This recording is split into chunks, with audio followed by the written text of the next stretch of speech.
प्रिय छात्रों, आज हम सुप्रसिद्ध छायावादी कवि श्री सूर्यकांत त्रिपाठी निराला जी द्वारा रचित उत्साह और अट नहीं रही है कविता को समझेंगे। पहले उत्साह कविता के बारे में जानते हैं। उत्साह एक आह्वान गीत है। आह्वान का मतलब होता है संबोधन, किसी को संबोधित करना। कवि ने इसे बादलों के माध्यम से प्रकट किया है। कविता में बादल एक ओर भूखे प्यासे और पीड़ित लोगों की इच्छाओं को पूरा करने वाला है, तो दूसरी ओर उसे विध्वंस, विनाश और क्रांति चेतना को संभव करने वाले तत्व के रूप में प्रस्तुत किया है। कविता में ललित कल्पना और क्रांति चेतना दोनों हैं। सामाजिक क्रांति या बदलाव में साहित्य की महत्वपूर्ण भूमिका होती है, जो बादल रूपी कवि के माध्यम से ही संभव है। अब कविता को देखते हैं। पहली पंक्ति है, बादल गरजो घेर घेर घोर गगन धाराधर हो। यहाँ धाराधर का अर्थ है बादल।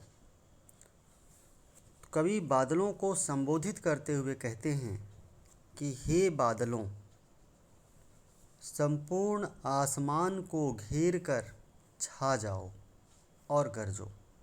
घेर घेर घोर गगन यानी पूरे आसमान में छाकर, यानी पूरे आसमान को घेर कर छा जाओ और गरजो। अगली पंक्ति है, ललित ललित काले घुंघराले बाल कल्पना कैसे पाले। ललित ललित अर्थात सुंदर, ललित का अर्थ है सुंदर। तो इस पंक्ति में कवि कहते हैं, यानी बादलों को कहते हैं, तुम अत्यंत सुंदर हो, ललित हो और बच्चों की कल्पना के समान काले और घुंघराले बालों वाले हो। ललित ललित काले घुंघराले बाल कल्पना कैसे पाले। बाल कल्पना कैसे पाले मतलब बच्चों की कल्पना के समान तुम काले और घुंघराले बालों वाले हो।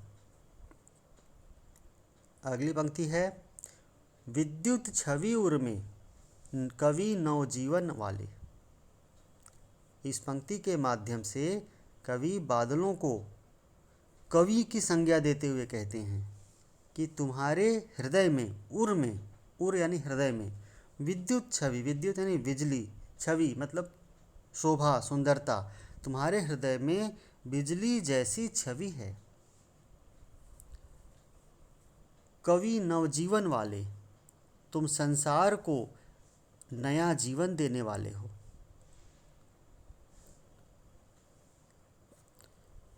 वज्र छिपा नूतन कविता फिर भर दो बादल गरजो।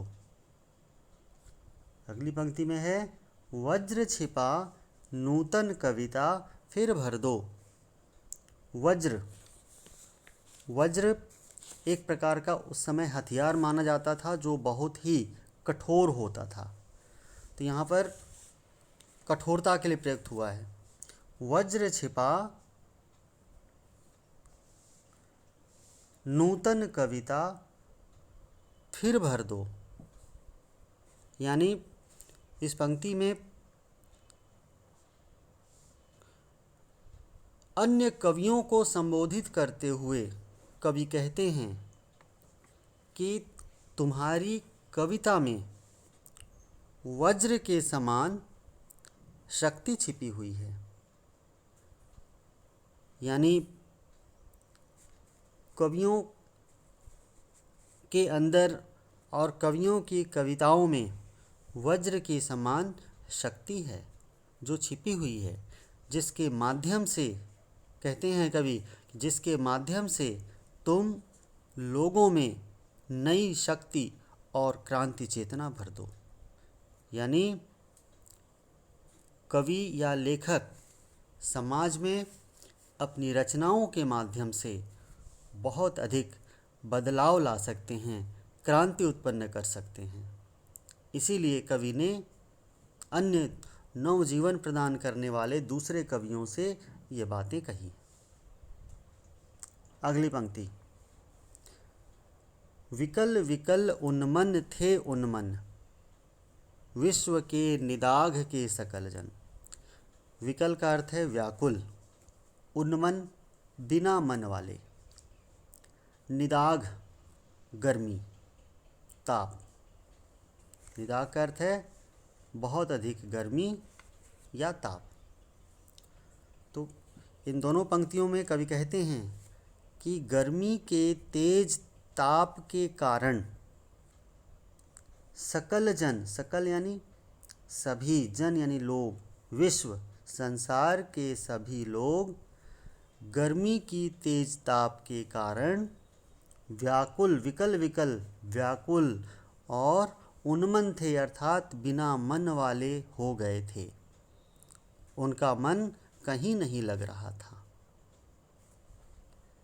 अगली पंक्ति, आए अज्ञात दिशा से अनंत के घन, फिर उसी समय बादल कहीं से आकर, अज्ञात दिशा से आकर पूरे आसमान में छा जाते हैं। तो कवि कहते हैं, अरे बादलों तुम सीमाहीन अनंत, जिसकी कोई सीमा न हो, अनंत जिसका कोई अंत न हो। तो कवि बादलों को संबोधित करते हुए कहते हैं, अरे बादलों तुम सीमाहीन आकाश में, अनंत आकाश में पता नहीं किस दिशा से आकर सब तरफ फैल गए हो। आए अज्ञात दिशा से अनंत के घन। फिर तप्त धरा, तपती हुई धरती को जल से तुम शीतल कर दो। तुम बरस कर इस गर्मी के ताप से तप्त अर्थात तपी हुई धरती को शीतलता प्रदान करो। लिखा है, आए अज्ञात दिशा से अनंत के घन, यानी किसी अज्ञात दिशा से बादल आकर आसमान में छा गए। तो कवि कहता है कि हे बादलों तुम इस अनंत आकाश में पता नहीं किस दिशा से आकर चारों तरफ फैल गए हो। तुम बरस कर इस गर्मी के ताप से तप्त धरा यानी धरती को, तपी हुई धरती को जल से, अपनी वर्षा से शीतलता प्रदान करो, शीतल कर दो। हे बादलों तुम गरज गरज कर बरसो और फिर धरती को शीतल करो। इस कविता में खड़ी बोली का प्रयोग हुआ है, मुक्त छंद है, तत्सम शब्दों का प्रयोग है जैसे तप्त है, विद्युत है, विश्व है आदि, और साथ में अनुप्रास, घेर घेर घोर, ललित ललित में पुनरुक्ति प्रकाश अलंकार हैं, और बाल कल्पना के से में उपमा अलंकार का प्रयोग हुआ है। अब हम दूसरी कविता देखते हैं। दूसरी कविता है अट नहीं रही, उसके बारे में जानेंगे। निराला जी ने अपनी इस कविता में फागुन मास की मादकता का सुंदर चित्रण किया है। निराला जी ने इस अट नहीं रही कविता में फागुन महीने की मादकता का बहुत ही सुंदर चित्रण किया है। कहते हैं, जब व्यक्ति के मन में प्रसन्नता हो तो हर तरफ फागुन की सुंदरता और उल्लास से भरा हुआ रूप दिखाई देता है। कवि को पूरी प्रकृति में सुंदरता फैली हुई सी प्रतीत हो रही है। उसके कोने कोने में सुगंध फैली हुई है। धरती के सभी पेड़ नए नए पत्तों से लद गए हैं। वे पत्ते कहीं हरे तो कहीं लाल रंग के, उनके बीच में सुगंधित फूल भी खिले हुए हैं। फागुन मास की आभा यानी सुंदरता का बहुत ही आकर्षक और मधुर वर्णन है। फागुन का महीना जो है वह वसंत ऋतु में आता है, इसलिए यह स्वाभाविक सी बात है कि उस फागुन के महीने में चारों तरफ पेड़ों पर हरी और लाल पत्तियां नज़र आएंगी और रंग बिरंगे सुगंधित फूल भी चारों तरफ खिले हुए नज़र आते हैं। अब हम कविता आरंभ करते हैं। पहली पंक्ति है, अट नहीं रही आभा फागुन की तन सट नहीं रही। अट नहीं रही, अट नहीं रही का मतलब है समा नहीं रही। जैसे कोई डब्बे में किसी बोतल में कोई चीज़ हम भर रहे हैं तो उसमें वह अधिक हो जा रहा है तो हम कहते हैं ना कि नहीं अट रही है, तो वही चीज़ है अट नहीं रही आभा फागुन की। आभा यानी सुंदरता, फागुन महीने की तन सट नहीं रही, हमारे शरीर में नहीं समा रही। कवि कहते हैं कि फागुन मास की सुंदरता इतनी अधिक है कि उनके शरीर में यह सुंदरता किसी भी तरह नहीं समा पा रही है। अट नहीं रही यानी समा नहीं रही। अगली पंक्ति है, कहीं सांस लेते हो घर घर भर देते हो, उड़ने को नभ में तुम पर पर कर देते हो।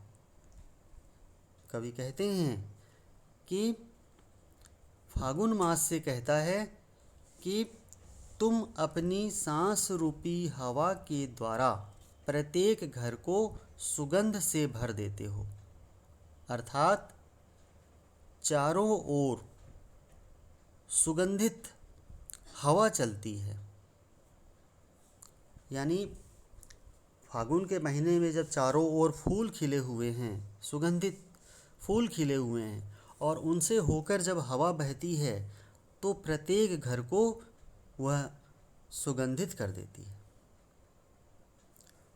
कहते हैं इतनी अधिक सुंदरता को देखकर, यानी घर घर भर देते, उसके आगे उड़ने को नभ में तुम पर पर कर देते हो। इसका अर्थ है कि फागुन महीने की इतनी अधिक सुंदरता है जिसे देखकर मेरा मन करता है कि मैं पंख लगाकर आसमान में उड़ जाऊं। पर पर यानी पर का अर्थ है पंख। उड़ने को नभ में तुम पर पर कर देते हो, अर्थात फागुन महीने की सुंदरता को देखकर मेरा मन करता है कि मैं पंख लगाकर आसमान में उड़ जाऊं। आँख हटाता हूँ तो हट नहीं रही। फागुन का महीना अत्यधिक मनमोहक है, मैं उसकी तरफ से आँख हटाना चाहता हूँ पर हट नहीं पा रही है। अगली पंक्ति है, पत्तों से लदी डाल कहीं हरी कहीं लाल, कहीं पड़ी है उर्मे मंद गंध पुष्पमाल, पाट पाट शोभा श्री पट नहीं रही है। इन पंक्तियों में कवि कहते हैं कि पेड़ों की डालियाँ कहीं हरी और कहीं लाल लाल पत्तियों से लद गई हैं। चारों ओर खिले हुए रंग बिरंगे फूलों को देखकर ऐसा लगता है कि फागुन मास के गले में मंद मंद सुगंध यानी खुशबुओं से युक्त फूलों की माला पड़ी हुई है। चारों ओर फैली इस असीम सुंदरता को मैं अपने अंदर समाने अर्थात भरने की कोशिश कर रहा हूँ पर समा नहीं पा रही है। कहीं पड़ी है उर्मे मंद गंध पुष्पमाल, अर्थात फागुन महीने के गले में, उर में, हृदय में मंद मंद सुगंध से युक्त पुष्पमाल फूलों की माला पड़ी हुई है। उसके बाद फिर कवि कहते हैं पाट पाट शोभा श्री पट नहीं रही है, यानी इसकी शोभा श्री यानी सुंदरता को मैं अपने अंदर पाटने की कोशिश कर रहा हूँ पर वह पट नहीं रही अर्थात समा नहीं रही है। इस कविता में भी खड़ी बोली का प्रयोग हुआ है, मुक्त छंद का प्रयोग हुआ है और कहीं कहीं पर तत्सम शब्दों का भी प्रयोग मिलता है, जैसे पुष्प है, शोभाश्री है इत्यादि। कविता में अनुप्रास, मानवीकरण और पुनरुक्ति प्रकाश अलंकारों का भी प्रयोग हुआ है। जैसे अनुप्रास में घर घर, पर, इसे हम पुनरुक्ति प्रकाश भी कह सकते हैं यहाँ पर। और मानवीकरण अलंकार जैसे है कहीं सांस लेते हो, घर घर भर देते हो, तो यहाँ पर मानवीकरण अलंकार का भी प्रयोग हुआ है। मुझे आशा है कि ये दोनों कविताएं आपको अच्छी तरह समझ में आ गई होंगी। धन्यवाद।